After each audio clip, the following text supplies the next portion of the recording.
I want you to know the best part about PAX is handling the best part about panels is you and the audience, and the things that you give us, is anything that they give back to you. So today, you're supposed to cheer when you get things that are cool. So let's try to cheer real quick, all right? We're gonna go on 3. Not 1, 2, 3, go. We're gonna go 1, 2, 7, right there. You got it now? 1, 2. When they tell you, Rise of the Tomb Raider has been delayed on PlayStation 4, you're gonna boo it. That's gonna sound like 1, 2. Got it. Like I said, we like that a lot, and we have a whole bunch of cool things to talk to about Rise of the Tomb Raider. But the first thing, of course, is that when you came in here, you all got season passes for Rise of the Tomb Raider. Give a round of applause there. We thought we'd go one further. Underneath certain chairs are golden tickets. Underneath the seats. Now, what these tickets will give you is either an art book, the Tomb Raider collection, which is all the games, or every Square Enix game that they're putting out. I'd like to remind you not to rip the tags off the chairs, as many of you have. That's fine. That's our little secret. We don't need to, the enforcers don't need to tell the Weston that just happened. Also, if you didn't win here, there's a side of the theater that has a whole bunch of chairs. There might be some over there. So if you want to mosey over there at some point, if you want to do it now, that's fine. You don't have to be. Don't worry about it. If you want to do it after the panel, that's fine too. Again, I will be as crystal clear as I can here. Don't rip the tags of the chairs off. They are not the golden tickets for free games. Those are some kind of chair tags. Who's old here? By a round of applause. Who's old? There we go. Do you remember growing up when people were so worried about, like, you could go to jail if you cut the tag off your mattress? Yes. Punishable while off. Is that still a thing? You got one. All right, great. If you get a golden ticket at the end of the show, come up. Find people from Square. We'll get all your information and get you stuff. Seems like the search crews are going full bore over there. I like the iPhone flashlights are out. Oh my God. People are doing full-scale walkthroughs. One guy, or no, I see 2 now, have gone to the back here. They're doing the back I would props. stay closer to the frontish, 2/3, for reasons. Yeah. We'll assume they've all been collected at this point. We'll start your panel proper. I'm one of your hosts, Greg Miller from kindoffunny.com. Thank you so much for coming out, enjoying PAX. I'm a talentless hack. I'd like to and talk to a whole bunch of people from Crystal Dynamics who made the game. Ladies and gentlemen, this is Noah. Give him a round of applause. This is Chad. Chad ate a really big steak before he came. Give him a round of applause. True story. And this is Alisha. Everybody say hi to Alisha. Hi. You might say, Greg, there's a woman to your right. Do we get to know her name? No, you do not. She does not matter to this panel. If you're wondering, it is not Nicole Tan. But don't worry. She is nothing. She's doing no this one. Let's go down the line. Noah, what do you do when it comes to Tomb Raider? I was creative director on the last 2 Tomb Raiders, and I help manage the franchise creatively now. So outside of having a really cool job title, what does that mean? As your franchise creative director, what does that mean? We try to make sure that everything we do is as excellent as possible, and we make sure that it is a celebration of the franchise that we've loved for 20 years. That seemed like a very PR-y answer. Still not 100% sure what he does, but do you know what you do? Chad, what does he do? What does he do when you walk by his office? What's Noah doing? What Noah's typically doing is when we say, like as designers, we're like, hey, we would like to try this. Noah tells us, like, this is how we make it something that fits Tomb Raider thematically. Okay. Not only that, Noah's job is to challenge us. So we come up with a bunch of ideas, we review them together, and Noah likes to push on them to make them as good as they can possibly be. Yeah, I think that the easiest way to envision it is Crystal is a group of incredibly talented people, and my one job is to try to help them be better versions of themselves and make sure that they're all working against the same goals, but it really is them that brings everything to life. That was a really good answer. That was a good one. We got through the PRBS. You're going to get the real dope today on Crystal Dynamics. How much do you hate working there, Noah? What's the worst part? Is it your boss, the parking, the snacks? I hate it so much. I've been there 20 years, and it's just like, oh my God, what am I? No. I actually came back. True story. I left Crystal, and I came back, and I've been there for 17 years now. Again. So 20 years total I've logged at Crystal. You have the high score, right? I do. Yeah, he has the high if score. you count second tour of duty. Of if course, you get to add them up it's or cumulative. It's cumulative. That counts. Chad, how long have you worked at Crystal Dynamics? Less than anyone else at the table, only 3 years. But you got senior in your title. That's a very important thing. I have a pretty good background, I guess. Yeah, so I came in, helped work on Lara Croft and the Temple of Osiris. And thank you. And went on to be a senior designer on Rise of the Tomb Raider. Wow. So then, what for everybody here, and myself included, because I'm stupid, what senior designer? What does that mean? Well, generally speaking, as a senior designer, my job is lots of documentation. Now, so we're kind of the feature creators. So we talk about like what is something that we would like to do. For example, a lot of the stuff that Alisha and I worked on was the DLC. So when we sat down at the beginning of working on DLC, we were like, what can we do? And we would draft up a bunch of ideas and throw them at the wall and see what stuck. And the wall being Noah, I suppose. Noah's the best. Noah's just there with his rubber stamp, either yes or no. Sitting in his throne, thumbs up or thumbs down. Yeah, there it is. Yeah. Your bonus, it just depends on this decision. And then, Alisha. Hi, Greg. They didn't put, they just put They designer. just put designer, yeah. I mean, you have all the crazy titles, and then designer. there's you. Yeah, that's me. Yeah. What's that all about? Did you just take all the orders from Chad? Oh, God, no. Chad's like, put all the fun in this level. No, so I worked on Rise. I helped out with all the collectibles. I did mostly systems work. So I helped out with collectible systems, tutorials, objectives, and then like Chad said, all the DLC content. So that's pretty much the high level of what I do. I also worked on Temple of Osiris with Chad very closely, and I did all of the boss fights and pretty much anything you could interact with went through me. And then I also helped out the reboot with the hunting system. Do we like the hunting system? It was all right, yeah. Real quick, yeah, round of applause. Who hasn't played Rise of the Tomb Raider? Like, I led with round of applause, and you still are like, gonna raise your hand. Now, I would shame you, but I understand. You have a platinum trophy shirt on, so that's why you didn't play it, and I appreciate that. Good job. Pound it. Come here, give me a pound. Hurry. We'll stop the whole panel till you pound it out. Oh my gosh, amazing. Rise of the Tomb Raider finally coming to PlayStation. Are we excited? Yeah, we are. Trophies are great. I'm glad you guys got all the bugs worked out on Xbox and then came over. So Noah, like, what we keep putting up is, 20-year celebration, the 20th anniversary, all these different things. How does that play into what's happening with Rise of the Tomb Raider, or this edition? Yes, we're very excited about bringing Rise, especially to the PS4 this October. And yes, finally, right? Ah, yeah. Shuhei be praised. I'm very excited about that as well. One of the things that we wanted to do was, in the past we had done a definitive edition, which was including all of the season pass content and doing the best version we can for the hardware. And this time around, we wanted to do more than that because it was the 20-year celebration. So one of the things we wanted to talk about today was some of the things beyond just the season pass content that we're including. Old school, I like it.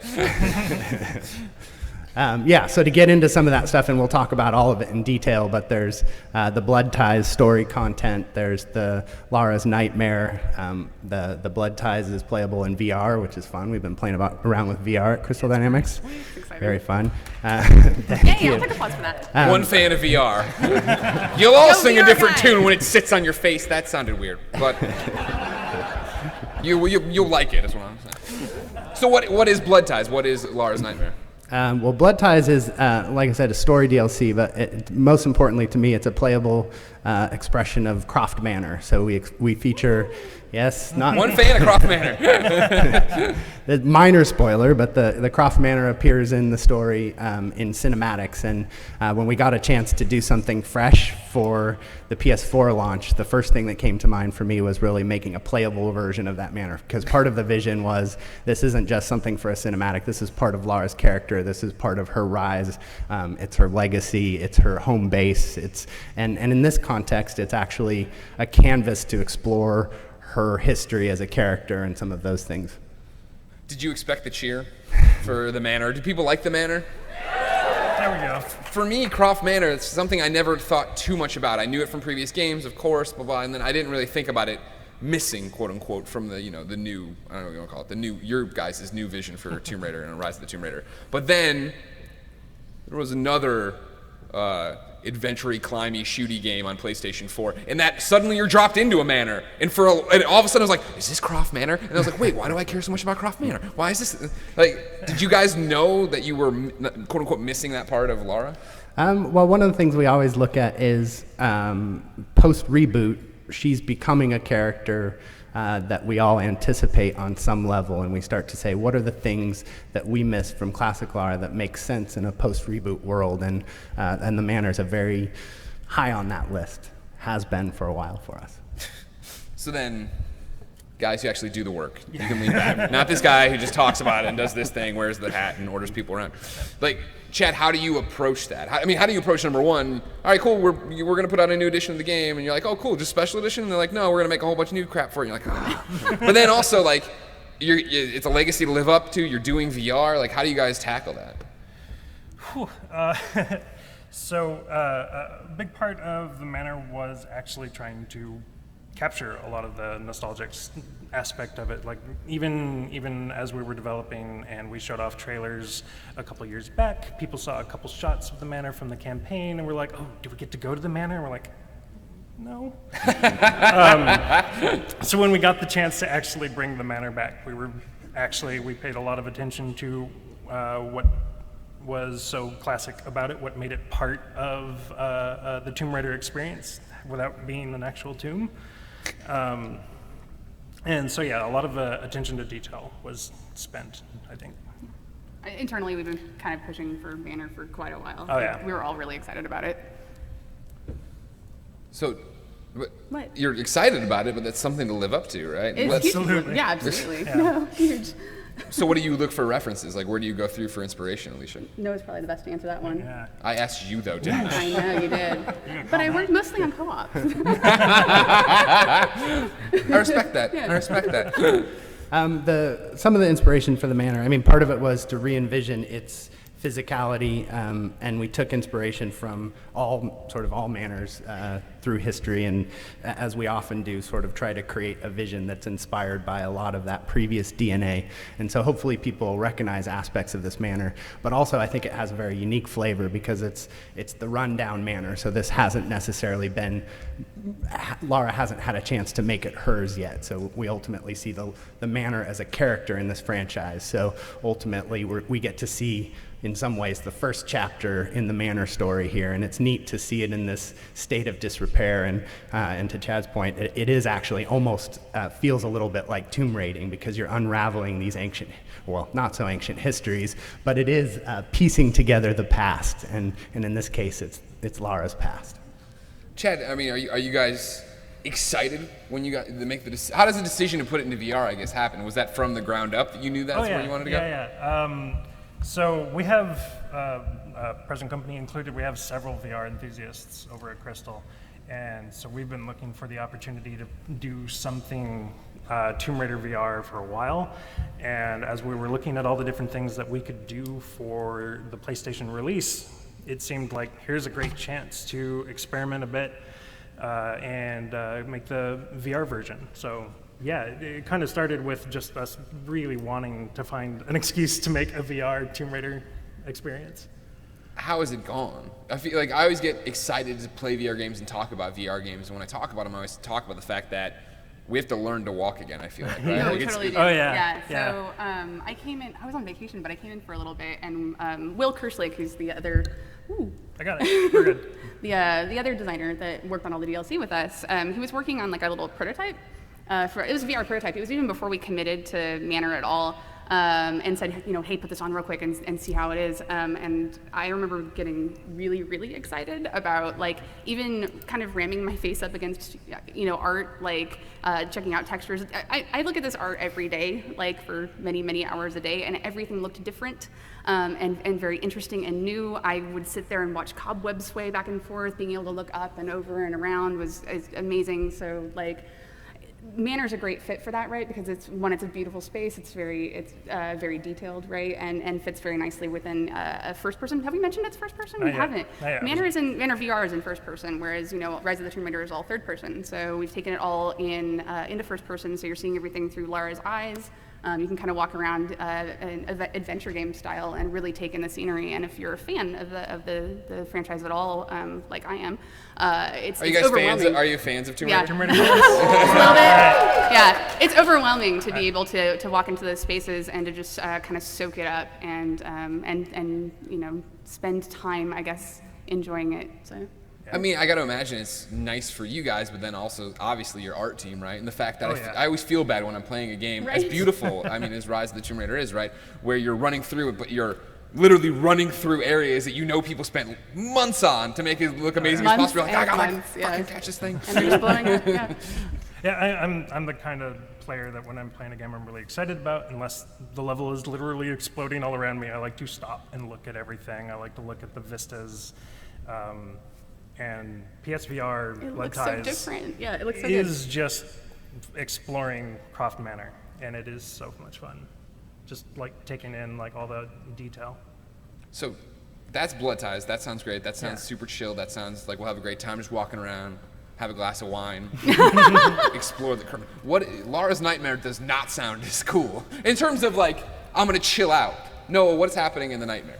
Well, excuse me. To put the Nightmare in context, it's probably worth even setting up the Croft Manor scenario a little bit, which some of you may know, but the manor is, ownership of the manor is being contested by Lara's uncle. So in this story, you essentially stand to lose the manor and your inheritance to your uncle, and it's up to the player to make sure that Lara is able to retain that legacy and inherit her birthright. And in Lara's, and we do that in Blood Ties through a very literal exploration of the manor. And Lara's Nightmare is a little bit more figurative. It's the sense that she's dealing with this conflict in her real life where someone's trying to take her home from her. And at the beginning, she's even uneasy with this part of her history, that she's just now in her character arc becoming comfortable with her past. So in the story, she's actually learning to want the manor back, and that these dreams, these nightmares, become an expression of people trying to take the manor away from them. But in a gameplay context, obviously, it's an opportunity to just infuse the manor with combat and action style gameplay. And in some ways, it was fun for us to take these two things. Normally in a Tomb Raider game, those are two pillars that we celebrate in similar spaces. So we'll do puzzles, we'll do combat, and in this context, we actually wanted to explore both separately. We wanted to say, what would it be like to just fully immerse yourself in the backstory of the manor? And on the flip side of that coin, what would it be like to have this intense and visceral survival experience within the manor in the context of this zombie-style mode? So we had a little bit more fun with this, but it still plays into that fictional conceit of fighting for your birthright. Same setting, totally different scenarios. Completely. Yes, completely. And so then for the Nightmare, first person as well? No. Oh, no. So I was like, I don't know. Again, we're learning to walk with VR. I don't need to be whipping my head around like this. So Nightmare is not available in VR. It's you do Blood Ties in VR. In VR or in normal third person. Woo! One of the great things about the Nightmare as well is it's one of our modes that is different each time you play it. So once you've played the story, you can continue to look for all any docs and secrets and sort of completionism that. But in Lara's Nightmare mode, you can really continue to play it. It fits in within our expedition mode, which allows you to use cards and other things to make things harder, and because it's randomized each time. And there's actually some amount of exploration, which is there's wings of the manor that are locked off, and part of this mode is you have to fight your way around and find things in order to unlock the rest of the manor and ultimately beat a mini boss experience in that context. Yep. No, you said something interesting there. You go through you make things harder.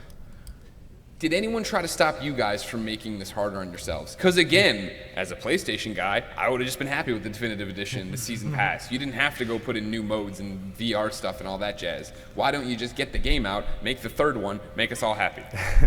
Get back to work. I mean, in some ways, both the PlayStation version and the 20-year celebration were really important to Crystal. So I think everyone in the studio was like, it wasn't, are we going to do something else? It was immediately, how do we make this as special as possible? So really our conversation centered around what can we do? And ultimately we couldn't make a whole game experience, but we wanted to do enough that it really felt, or that it showed that we cared about this as much as we really do. And it was, I failed to mention it, but in addition to these modes, we do have some classic-inspired, a classic-inspired costume and weapon, as well as some very retro, low poly Lara skins and stuff. So all of this was part of just playing into that sense of nostalgia and how do we bring nostalgia from the past into this product and really show that 20-year arc of Lara, while still making it a Rise of the Tomb Raider release. Well, did you like that idea? Rather than just crapping out another definitive edition. That's the thing. You bring up a funny point there of just like showing you guys care about it. You know what I mean? And I think that's the one thing I've loved since Crystal's really taken over Tomb Raider and what's happening with it, is the fact that it's so evident. You know, as a Tomb Raider fan, right, and how much I love your reboots, let alone the games you were doing before, but now these reboots and this, Camilla Luddington storyline you guys have going. It's great. Games are fantastic. Thank you. You're welcome. I would say one part of that is we come at it as fans, and that makes passion. But I think the bigger thing is Tomb Raider has so many passionate fans that ultimately we're shepherding the franchise for them, and something like this is an opportunity to basically channel that passion we get for classic Lara and nostalgia, and ultimately this version on PlayStation. So for us, it is to some extent the fan passion that fuels us to do things like this. Do you guys like passion? Again, don't sit there and be quiet. You know what I mean? Great question. Noah and Chad, you get to lean back now. No, not you. I didn't I'm see not you. leaning. I'm not leaning. No. Hi. Hey, how are you? Great. How are you? Good. They'll turn it. Oh, it doesn't Oh, work? we'll share. It's We're fine. going to share for 2 seconds then, just for this bit that I came up with. So earlier you threw me under the bus a bit. I did? I asked you a question. You're like, I don't know. I worked on co-op. I did work. Well, I did. Tell me about co-op. Okay, awesome. So co-op's been my life for the last number of months. So one of the DLC packs that we released was called Endurance, which was, do we have slides for Endurance? Oh, we do, yay! Round of applause for slides. Yeah, slides! Nameless woman over there is doing a great job. Wow. DJ Robin. So Endurance is a replayable, randomized, procedurally generated Siberian wilderness. And so it's where we really pushed the sort of survival mechanics. Has anyone played single-player Endurance? Anyone played Endurance? Ooh, very quiet. Why would you raise your hand? Don't raise your hand. Let's get it on track. Did anyone play Endurance? You should. It's All right, great. you should. A little bit, yeah. So we have we gave Lara a hunger meter and a warmth meter, and the idea is that you're out there trying to. It's a high score game, basically. It's push your luck game, is what it is. So you're raiding crypts. Looking, oh, this is a slide. This is great. So you're raiding crypts, looking for relics. Once you get to a certain point, the game gets harder and harder and harder as time goes on. The wilderness gets colder, it gets harder to find food, etc. So it kind of becomes a push your luck sort of like, how far can I get, how high can I get my score before I extract? And that is how you win. We use the kind of the survival game template as kind of the core for the design. I mean, you're trying to keep warm, you're trying to keep fed, but we, as our own little twist, it has an end game. So you actually have the chance to escape the forest, and if you escape the forest, you take all these relics with you, and you get way more points than if you die in the forest, where we say you don't get anything. Yeah. Yeah, so it's pretty harsh. It is a very hardcore mode. And so when we were starting to work on the 20th celebration offerings, we decided to add co-op to it, which was really exciting for us as designers, because we've wanted co-op tomb raiding forever. So we added another player. It plays over the network. And the idea is that you go in together, you can share resources, so you pick something up, if your friend's nearby, they get a kick down at that resource as well. We really incentivize cooperation. Who's the other character? Is it just another reskinned Lara? Both players appear on their local machines as Lara, and that was actually a learning that we took from Temple of Osiris. Is that everyone wants to play as Lara. So on your machine, you're Lara. Your buddy is going to be, if anyone's played all the rest of the DLC, Nadia is a character from the Baba Yaga pack and from Cold Darkness. Yep. So the other player will appear as Nadia, unless you use a card to change your costume, at which point you'll appear as Lara in that costume. So we added this other player. You can share resources with each other. We added a down but not dead mechanic. So whereas Endurance itself, the single player version of Endurance, when you died, you died. That was it. That's a little harsh for 2 people because 2 people add a second element of chaos, if you will, to the game. So we added some lives, we added some down but not dead mechanics, resource sharing, and the idea, once again, just the same thing, is to push your luck, see how hard you can get your score, and it makes for a really, really fun experience, actually, especially with a friend. Oh, yeah. And I think as much as we use survival modes as a point of departure, some of the funnest parts of this game are you're surviving these wildernesses in order to find things in these tombs. So the tombs are in different places every time, so there is some amount of actual discovery, but also as you're spelunking down in these tombs filled with traps with someone else, there's a certain amount of just fun co-op tension that you're like, wait, no, don't go there, slow down. There's a trap there, stop. So there's something very fun about not just co-op survival, which makes a ton of sense, but starting to bring that co-op tomb raiding experience that we explored in the Lara Croft games into the main franchise, which has been very fun. Noah, Alisha said co-op's something you guys have wanted to do for a long time. Why? For me personally, Tomb Raider is this single-player experience, this awesome story. The games you've been making are visually stunning. Like, why was this something you wanted to jump on board with? For us, in some ways we played with it in the Lara Croft games, as we mentioned, and we really liked that experience.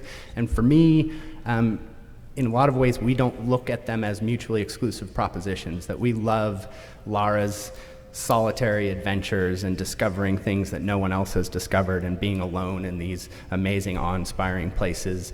But also those tomb raids come to an end, that when the campaign's over, it is fun to find the rest of the stuff and to potentially even play again. But we also have this dream of just continuing to tomb raid in a world, and how can we make fun, replayable tomb raiding? And so in some ways, co-op plays into that question a little more clearly. And so for us, it's not so much what does co-op mean to the campaign, it's to say, in a world of tomb raiding, it's awesome to have these Lara Croft adventures, and it's also awesome to go on adventures together in these environments. Chad, was it, I guess not easy because game development never is, but were there specific challenges to adding co-op to this mode, to a game and a team that is, known for single player? Well, fortunately, Alisha and I and our team had done the co-op for Temple of Osiris, so we had a bit of a background even in our own tool set for doing that. So we had a leg up there, and it actually taught us a way to build our content that we've taken forward into Rise of the Tomb Raider. That said, it's always, like you said, there's always little challenges that come up, and it's interesting to solve issues like, what do we do in a situation where there are 2 players present? A great example would be the traps in the tombs. In single-player Endurance, if you step on a button that'll cause a swinging spike trap to come impel you, you get a moment of slow motion to shoot and disable the trap. We can't really do slow motion for the entire game if player 2 is off out in the forest, and all of a sudden the bear they're trying to fight is moving in slow motion. It's a little offsetting. So solving those kinds of issues is how we ended up coming up with the shared pool of lives, because we got rid of slow motion in order to not confuse player 2, the remote player, and that makes the traps 10 times more lethal, and we needed to figure out a way to balance that out, and that's how we end up coming up to those kind of design solutions. The marker system's another good example of things that we added. Yeah. So we have a mechanic that we added for co-op where when you're aiming, you can press a button to mark things in the world for your co-op buddy, because communication's an issue, right? And one thing I like to always raise when we're designing co-op games is that you don't necessarily always have voice chat going. So we added something to kind of balance that out, and so you can highlight resources, which are very important to the mode, enemies, traps, things like that, and it shows up as a little marker on your friend's machine. Chad and I have actually tried playing the game completely silent, no words allowed, with only the marker system, and I think that's been our longest survival ever, because we had to be extra careful, and and take our time and make sure that we went places together and we're mindful. I find that actually the voices we're a great kind of team mess when we things don't talk up. Yeah, together. we're a great team when we don't talk together. But no, voices do kind of, they clutter things, right? Yeah. Like you end up chit-chatting and then one person goes one way, one person goes the other way. But yeah, anyway, so this little system that we added was something to help cooperation. Cooperation was the whole point of the mode, right? Yeah. Was to get 2 players into the survival space and cooperating to survive. Yeah. Are you happy with the final product? I love it. Absolutely. Yeah, I'm love it. really actually I'm very excited about it. How many hours do you think you've played it? Oh God. I couldn't say. I have no idea. Lots and lots. In the team, we have kind of informal tournaments for how long people can survive, because the game will just let you keep playing until you can't deal anymore, and like, oh my God, 3 bears, I'm not going to survive that, or you finally decide to actually escape. And so people put hours into their sessions. What's the longest session right now? Oh my God, they were so long. How many days was it? It was. I think it was like 65 days. Right? Virtual days. Virtual days. Sorry, that's sorry, virtual days. But It's still. about 9 minutes a day. Please stop playing the game you're making and make it. No, I'm so at 64. impressive. I'm almost there. Like It's been around 2 day months. 5, things start to get really difficult. So yeah, that was really impressive. Noah, you and I have traveled this great country of ours, talking about Tomb Raider, Comic-Con, and here. The new bullet point you added to my little thing here is Cold Darkness Awakened. Ooh. I have no idea what that is. What is that?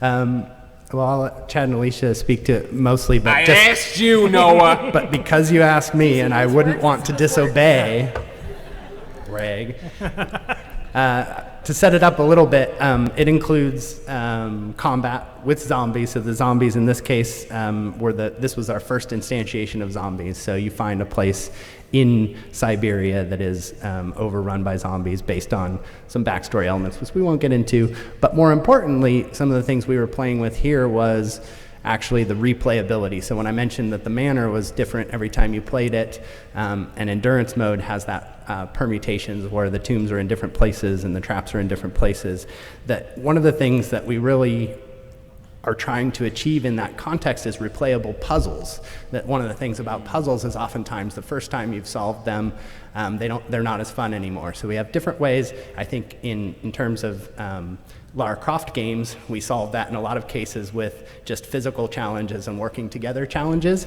And in this case, we actually played with randomization. So as long as the puzzle's different every time, and in this case, you have to work together with an AI partner in order to solve them, that's again, us just playing with this idea of how do you take tomb raiding and everything that's great about tomb raiding and start to play with that replayable version of it. Is this, I mean, for you, again, before we get to them to talk about the actual mode, calm down, everybody. We're going to talk to them. Don't worry. But for you, sitting on top of your mountain, thumbs up and thumbs down, and being a benevolent god. I don't like my character in this story. Too bad! It's my panel. Is this the fun part now of having the original Tomb Raider now under your belt, Rise of the Tomb Raiders out? Now it seems like you guys are having fun in putting Lara and the player in different places. You keep, this is not a second zombie mode, but you're still telling a story, but you're doing things that are more off the wall. Yeah, I mean, for us, we have fun and experiment in the stuff out. I mean, we definitely try to innovate in the main campaign, but anytime we're doing some of these additional content, for us, that's fun places to explore what we can do within the franchise and within the gameplay mechanics. So even in the case of VR, right, it's this question of, hey, VR is a thing, what can we do with that? In the Lara Croft games, it was co-op tomb raiding, what's that look like? And in these games, we're really starting to just pick away at some of the interesting questions we have about making our game better.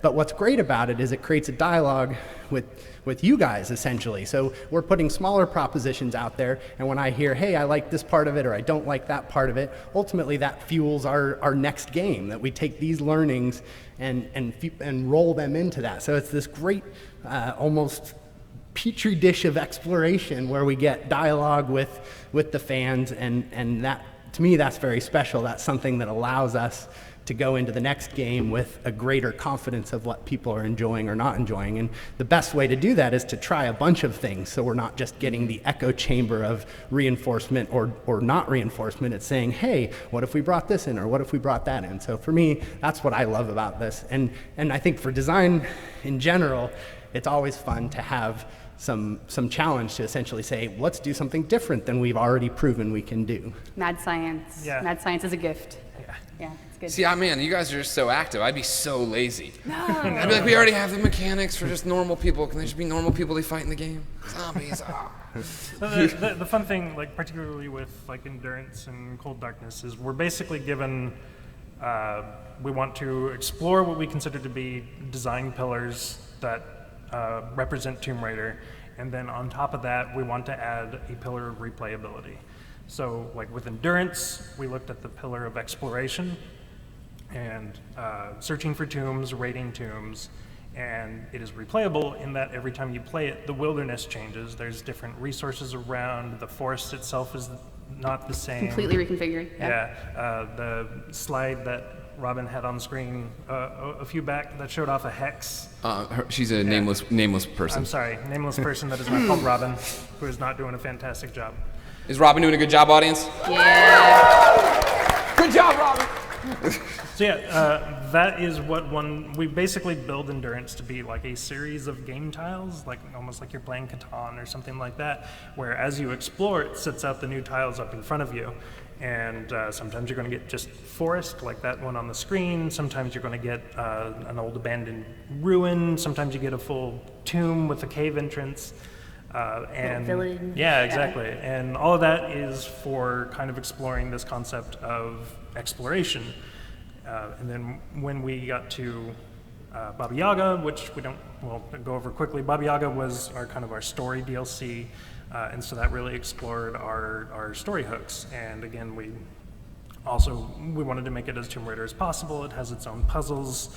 And finally, we got to Cold Darkness, and Cold Darkness was our action pillar. And so that's when we started looking at, like, how can we do action in a way that we did not do in the campaign? And that's when we were like, well, if we make it much more intense than campaign action, if we try to overwhelm the player, make the player have to fall back from time to time, find an escape, that's something that provided an interesting dynamic in addition to the puzzles that are going to be different every time you play as well. And that's a question I had based on what Noah was talking about. Yeah. How do you make puzzles different every time? Oh, right here. She built them. So. Yeah, so these were actually really tricky. So how we got here in the first place is that Will, who I mentioned earlier, and Chad and I, we play a lot of games together, We've been working together. Chad and I have been working together for 3 years, pretty much solid. Will and I 4. And so, we've been playing Paydays for as long as we've been working. Payday 2 for as long as we've been working together. Like Left 4 Dead, lots of co-op games, right? And so at the time when we were starting Cold Darkness, we were playing Keep Talking and Nobody Explodes. Has anyone played that? Yeah. That game is awesome. Yeah. We were looking for some replayable ideas, and these are, so if you haven't played Keep Talking, play it, it's amazing. And then go watch our Let's Play on youtube.com/kindoffunnygames. Nice plug. You've been a great audience. So one person's a bomb diffuser, right? And so, and then the other people we were playing with have instruction manuals, right? And you're trying to, under time pressure, defuse the bomb. And so basically it's just a lot of yelling at each other because one person has to describe what they're seeing and the other person has to, describe how to fix it and not blow up. Brilliant premise. And so Will asked me when we were getting started, do we think we could maybe take something like that, because it's brilliantly replayable and very high stress, which was compatible with kind of what we wanted to do for Cold Darkness, in Tomb Raider verbs. And so we ended up making, I spent 2 days making this little tower prototype of this thing that kind of assembled itself when the game started, randomized some parts, the number of pipes, fuses, things like that. And so I made an observational puzzle out of it. Once we decided we liked that, actually the biggest challenge with it was localization. So we decided we like it, and I'm like, cool, all right, let's make it. Oh my God, Tomb Raider is localized into 14 languages. Yeah. And I'm asking players to observe and answer. Yeah, we have a localization fan. I love language. So we ended up actually kind of full stopping everything, and I worked with our narrative designer, whose name is Cam Sui, and actually someone from Loke, to try to make a language neutral version of how this puzzle would assemble itself at runtime. And without getting into too many boring details about it, we ended up finding kind of a really nice language neutral way to do it. We were like, all right, cool, let's do it. And so we ended up identifying what you see up here is these are the symbols that you kind of look for in the space. When we were making those, we definitely called out that we didn't want to isolate, for example, our colorblind players. So every symbol is a combination of a shape, an actual symbol, and a color. So that we do call out things, we call out kind of pairs of things, so that no matter what, you can find them. The way the puzzles work is, so we have the randomized space. We have the randomized elements that you look for, and then what it does is it rolls a question. It determines a yes or no answer. So it's this thing or this thing, A or B. The thing knows, the machine knows which one's the right answer. It says, look for this. If this is true, do this thing. Otherwise, do this thing. And then you interact with an object in order to answer it. And so when we were choosing the interactive objects, it was important to me that we kind of celebrate what Tomb Raider did so great already, like the traversal mechanics and jump and hang and the axe swing and rope pull and things like that. So we utilized all those mechanics to make the interactive objects and the traversal around the space. And it was pretty crazy to work on, actually. And it's very, very, very replayable in that I don't even know how many options. I think it can generate probably 300, 400 questions, like combinations of questions and answers. So, yeah. And one of the elements that I believe Noah mentioned is that Nadia, who was introduced in Baba Yaga, makes an appearance as kind of the person feeding you the solutions to the puzzles. So she'll say, hey, go look for this, and if it's green, then do this. If it's not, then do the other thing. Nadia's kind of new at this whole saving the world from zombies thing. She is translating old Russian technical documents on the fly. So she doesn't always get it right. And sometimes you'll be about to solve the answer and she'll go, wait, I'm on the wrong page, or something like that. So there's a bit of listening and patience that we throw into the mix as well. And if you get it wrong, we throw zombies at you.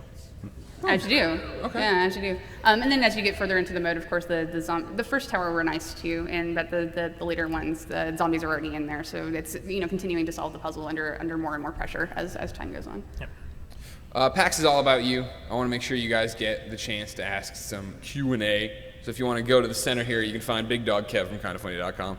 He'll be talking to you. You can get in line with him. So everybody start lining up. While they do, though, you guys are almost done. Finish line's in sight, October 11th. This game ships, come hell or high water. What's been each of your favorite parts to work on, to be part of? I'll go for it. Yeah. My favorite stuff to work on? Well, obviously, Endurance Co-op I think was my favorite thing to work on the last few months. Just because I'm enormously proud of what the team did, and I'm enormously proud of how well Endurance translated into a co-op experience. I really like playing it. I think it's a lot of fun. Mr. Chad. Certainly, I absolutely had a lot of fun working on Endurance and Endurance Co-op. I got to be part of the team that brought the classic costumes into the game. So like that screenshot right there, that's actually how I introduced the classic costumes to the team, was I was actually just sending out screenshots without context. And at one point we had a team meeting and we watched like the opening cinematic of the game with Lara from Tomb Raider 2. And that was a lot of fun. And then Noah. I think I have to say VR, just because, like you said, it was kind of the Wild West for design, that we had to relearn things. That I'm old enough to have gone from 2D to 3D, and we had to relearn things then. And to be honest, VR is a whole different beast, and it was fun to have that new problem to solve. Yeah, like you mentioned before, like locomotion, moving around in VR is sort of like the bleeding edge. Like everybody's trying to figure out a solution. So we ended up one of the biggest difficulties with VR is keeping the player comfortable. And everybody has a different comfort level in VR. Like some people, like Alisha and myself, you can be playing a high-speed first-person shooter where you run around like you do with any non-VR first-person shooter and you feel just fine. Other people won't do so well and they'll last about 30 seconds of that before they start to feel sim sickness, and that's unfortunate. So what we ended up looking at was how do we suit a number of people, because some people can handle that and are fine with it, some people can't. So we actually introduced a number, I say a number, but it's two different locomotion methods. One is teleport. If you guys are familiar with VR, a lot of games allow you to just kind of blink from where you are to your next position, and so you're able to just point the controller at where you want to go. And that's actually a really great experience to play while standing. It seems to work for Yeah. darn near everyone. Too. That's we call it comfort mode because it is by far the most comfortable. And if you are getting PSVR when it is released, please play comfort mode first. I ask as someone who is concerned. Pro for the tip. fans. If you're not familiar, if you haven't figured out where your VR comfort zones are yet, then you should certainly try comfort mode. Then if you feel like you might have the stronger constitution, then you should try what we call free mode, and that is basically your classic first-person controls. In either mode, though, we do allow for a bit of room scale movement as well, so you can move up, like, say, teleport to a place, and then you go, oh, there's something over there I want to interact with. You could just move over and hit X on your controller or whatever, and actually pick that item up and explore it and check it out, and it's really cool. Cool. I feel so bad having everyone lined up. Do we want to answer questions? I'm sorry, what now? So I feel so bad having everyone lined up. Do we want to answer? Yeah, any you guys questions? really droned Yeah. on. Maybe cancel your pre-orders, I'm just saying. Sorry. Kevin, who do we got number 1? Hi, my name's Steve. I'm from Portland, Oregon. Hi, Steve. Hi. I was just wondering, we're in a world of iterative game consoles now, and is there any possibility that Rise of the Tomb Raider may run a little better on like the Neo or the Scorpio, or has that decision been made? No. We have no announcements related to those additional platforms. Good question, though. Thank you. Thanks. Stay tuned. Right up on your face. All right, stop everything. Stop everything. Kevin does not seem to understand this job. If Nick Scarpino and Tim Geddes can do it, you're telling me you can't? What did I do wrong? I say, Kevin, who's next? And you say it. Like, if you're just going to be the moving mic stand, there's no reason for you to even stand there. They can pass the microphone to each other. All right. You're supposed to give a little introduction, where are they from? Oh, fun well, ones. I don't know, man. I don't pay attention to these things. I thought we had a really good thing going. Do you want me to be replaced with the mic stand? No, I just, oh, God. Kevin, just do you. Oh, Jesus. All right, I'm Matt. I'm from Utah, and I was just curious with the box art, was that intentional to kind of throw it back to Uncharted collection, like how actually Neil more of a Druckmann throwback. joked about? Sorry, it was actually more of a throwback to the definitive edition of the previous Tomb Raider. If you look, we're basically expanding on the similar design there. So you're saying the Uncharted collection ripped you off? I'm saying I said it, I not love us. Uncharted the series, and Neil Druckmann's a really nice person. So this is Lexi from Northern California.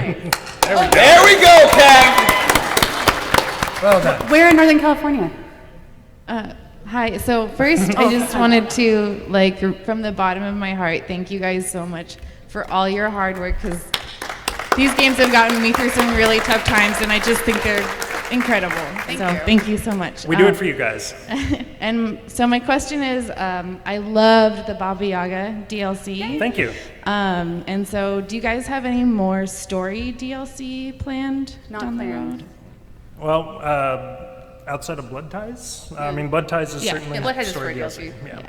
Okay, and then my other question, which I don't know if you're going to be able to answer, is there another Tomb Raider game in the works? No announcements for that one. Okay, thank you. Sorry, man. Sadly, that's one other we can't comment on. For you guys, So- how hard is that decision of not necessarily making another Tomb Raider game? Stick with me. I'm not fishing for the answer here.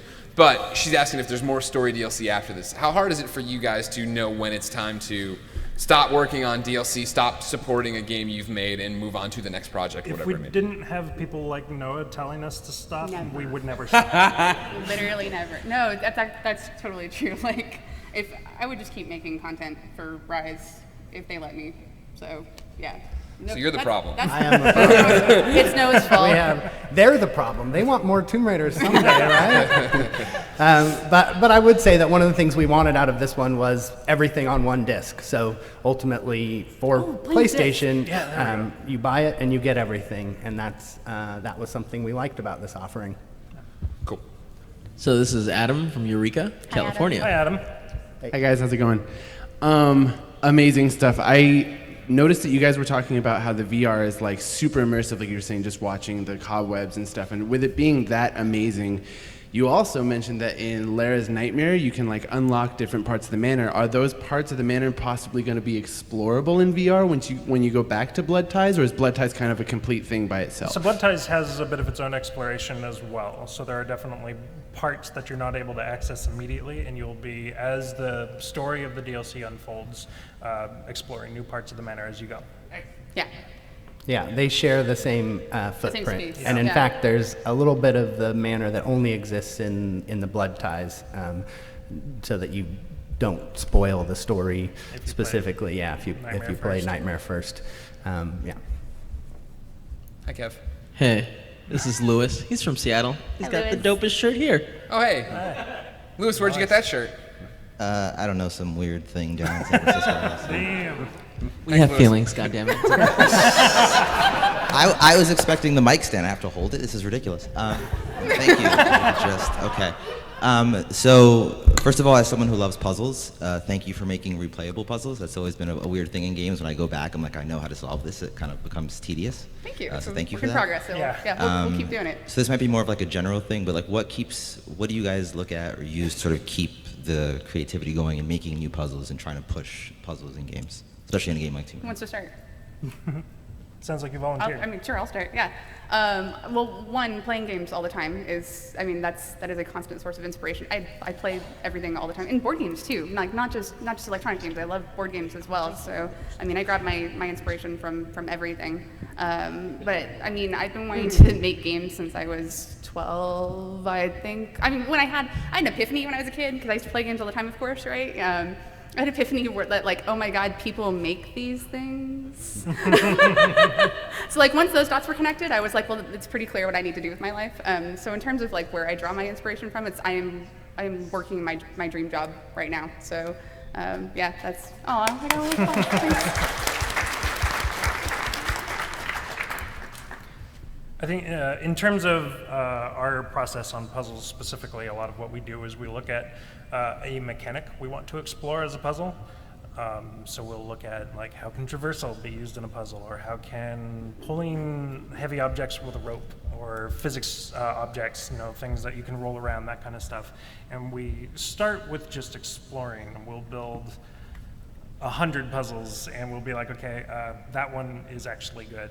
And that's the one that we'll start to expand into something that we'll use in the game.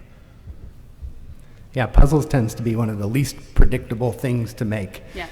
Which is hard for people in my position where I have to predict how fast we can make awesomeness. But puzzles are one of those things where you sort of are in this stalemate with needing to make a puzzle, and until it comes, it doesn't. And the best thing to do is sort of, stir the soup and play around with things, and you start to get inspirations from your own explorations. And to me, that's actually one of the coolest things about puzzle design, is that it is sort of that mad scientist feel too, where you're like, oh my gosh, if I start combining this and that, and but they express themselves if you start playing with it, I guess, is the point.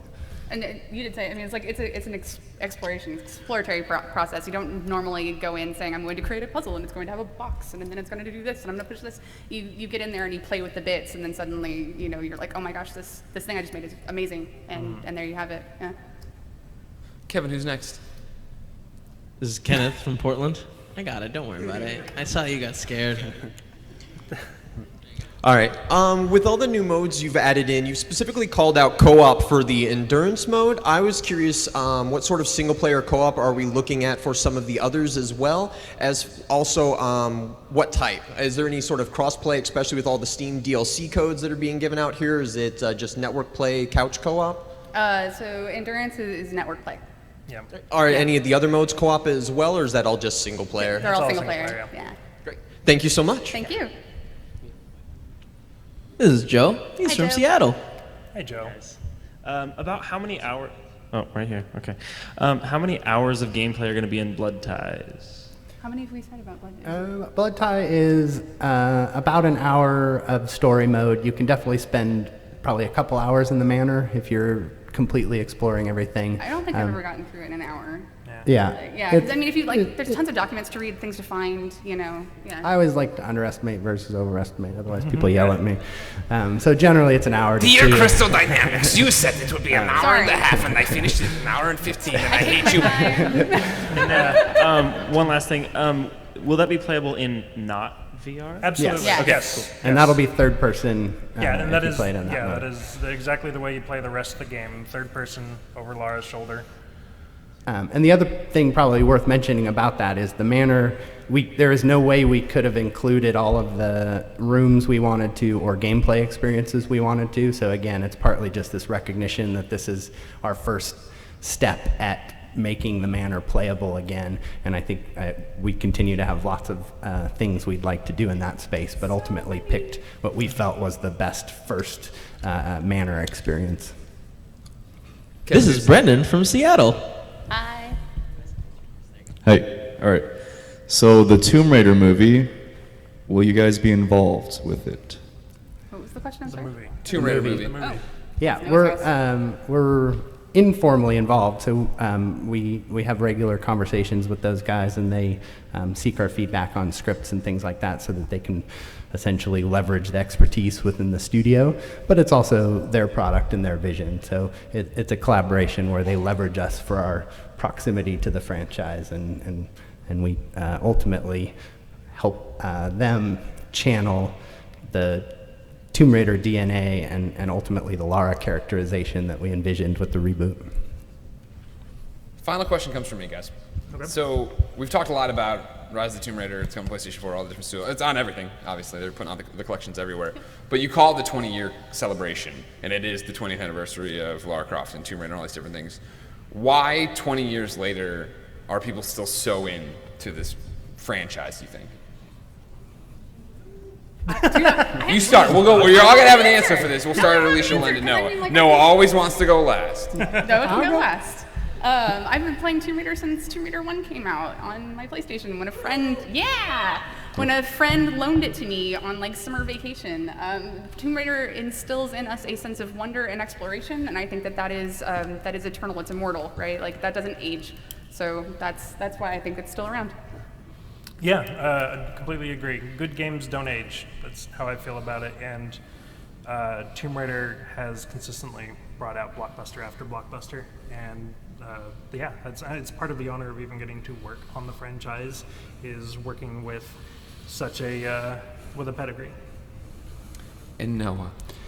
I think there's something fundamental to the premise of explorer versus the world full of lost secrets. There's a sense of adventure promised within that construct that I think is very fundamental to human experience. And then beyond that, I think Lara herself reflects that in such a universal way, such as to just embody adventure, but also in a very singular way, in that she is a character like no other. So I think it's that combination of universal themes expressed through Lara as a phenomenal character. Ladies and gentlemen, did you have fun today? Please give a round of applause for Noah, Chad, Alisha. Remember, Rise of the Tomb Raider 20-year celebration is out October 11th. And please have a fantastic PAX. Good day.